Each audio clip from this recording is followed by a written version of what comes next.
Mesdames et messieurs, bonjour. Merci de nous retrouver encore ce lundi 22 avril sur Sunucom TV pour la revue de presse à chaud en français.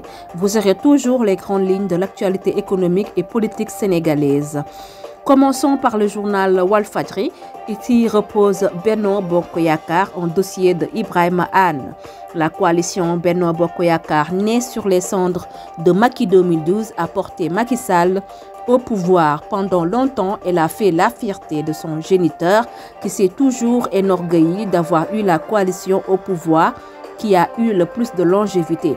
Pendant ces 12 années de règne, ce GIE de formation aux idéologies les plus diverses et quelquefois même opposées a tenu vaille que vaille en tous les cas. C'est de sa retraite dorée de Marrakech et revêtu de sa tunique de nouveau coursier de Macron pour les 4 P que Macky Sall risque de regarder impuissant ses anciens poulains s'entre-déchirer et à l'occasion lui envoyer des piques assassines. Beaucoup d'entre eux sont jusqu'à preuve du contraire convaincus que Macky Sall n'a pas joué franc jeu dans cette élection et aura tout fait pour que Amadou Ba rate la dernière marche du palais. En économie, l'intersyndicale des travailleurs des collectivités territoriales du Sénégal s'est félicité de sa rencontre avec son nouveau ministre de tutelle. Le ministre, après avoir reconnu la légitimité de la revendication des travailleurs des collectivités territoriales, nous a affirmé la volonté du gouvernement de la République à œuvrer à la résolution de cette crise de près de 2 années, a fait savoir l'intersyndicale via un communiqué. Actualité, le Sénégalais Cheikh Diop de Touba a remporté hier le premier prix du concours international de mémorisation et de lecture du Coran. L'événement s'est tenu au Rwanda. Cheikh Diop succède ainsi à l'Égyptien Omar Mohamed Hussein qui avait remporté le premier prix l'année dernière. Dès lors de l'édition 2023, le Sénégal était arrivé en 2e position avec le jeune Mouhamadou Mahi Touré. Ce dernier avait remporté la médaille d'argent à Dar es Salaam en Tanzanie. Journal Le Soleil, dans une interview accordée au Soleil, l'économiste sénégalais Féoulin Sarr partage ses opinions sur le débat concernant le franc CFA. Il est catégorique, le Sénégal doit abandonner cette monnaie héritée de la colonisation. Selon lui, les accords de coopération monétaire avec la France limitent le Sénégal, l'empêchant d'avoir une politique monétaire proactive pour répondre à ses besoins de croissance économique. Il affirme que l'arrimage à l'euro entrave la compétitivité du pays sur le marché international. Féoulin Sarr suggère un régime de change plus flexible où la monnaie serait liée à un panier de devises en fonction des pays avec lesquels le Sénégal commerce le plus. Cette approche, selon lui, serait plus bénéfique pour la croissance économique et le bien-être du pays. Éducation, le nouveau ministre de l'Enseignement supérieur, de la Recherche et de l'Innovation, le docteur Abdourahmane Diouf, poursuit ses visites dans les universités publiques du Sénégal. Il se rendra à l'université Cheikh Anta Diop pour une demi-journée. Abdourahmane Diouf commencera sa visite au cabinet du recteur, professeur Amadou Ali Mbaye, mais la réunion se déroulera ensuite dans la salle du conseil de la faculté de médecine, car la salle des actes du rectorat est en travaux. Économie. Ce vendredi 19 avril, la Bank of Africa a présenté les résultats financiers de ses 6 filiales cotées à la Bourse régionale des valeurs mobilières. Pour l'exercice clos le 31 décembre 2023, la filiale sénégalaise sous la direction de Sadio Cissé maintient une progression constante par rapport à l'année précédente malgré un contexte économique et politique difficile.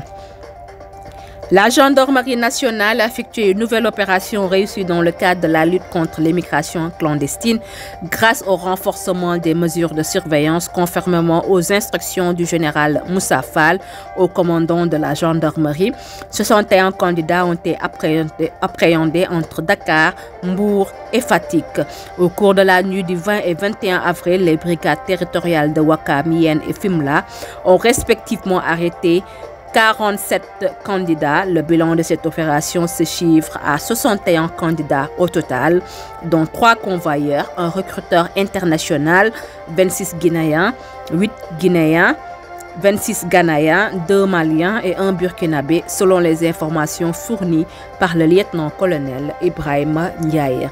Le quotidien Orange Digital Center collabore avec Coursera, une entreprise numérique, pour lancer un programme gratuit de formation certifiante de haut niveau sur les nouveaux métiers du numérique, des formations destinées aux jeunes Sénégalais et ceux d'autres pays d'Afrique et du Moyen-Orient. Cela afin de leur permettre d'acquérir et à leur propre rythme des compétences essentielles dans l'intelligence artificielle, la cybersécurité, le marketing digital et l'entrepreneuriat.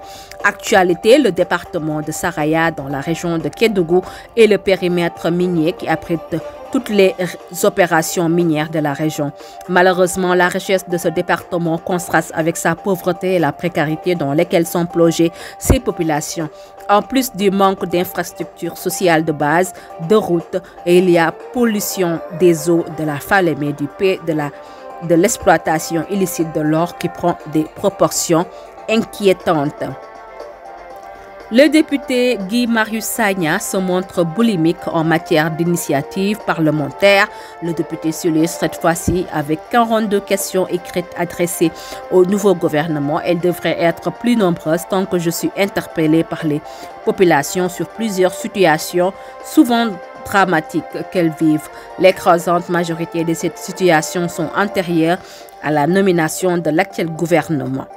L'agence de presse sénégalaise, la mairie de Ndiaganiao, a financé un projet horticole d'un coût de 110 millions de francs CFA visant à encourager les producteurs à mettre en commun leurs champs pour faire du maraîchage, a indiqué son maire Tening Sen.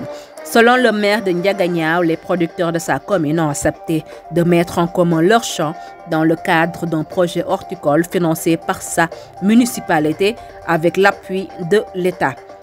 Aujourd'hui, on est sur un total de 7 périmètres qui ont déjà des sources d'eau et des aménagements prêts à être valorisés.